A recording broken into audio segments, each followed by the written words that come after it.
here and just work on it down in here. Yeah. And so what size motor do you know?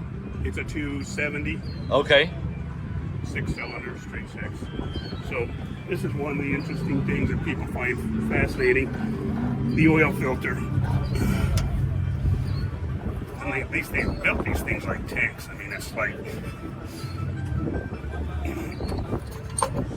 but the oil filter is just basically a rag. Oh, yeah. So you take it off and wash it and put it back in, and it's nice new instead of getting a new one every Yeah. And so you would probably wash it with the gasoline and pour it down the sewer. Correct. Correct. When I was a kid, I had a neighbor. His father was World War II pilot of the I forgot what the heck the PBY, the Navy plane that could float. Anyway, he'd pull his cars up on the sewer on the street, and then pull the drain plug, let it drain right down the sewer. We thought nothing of it. Yeah, back in the day, my dad would do it in the backyard, and the soil out there is full of dirt. I mean, they could probably pump the oil back out. Yeah.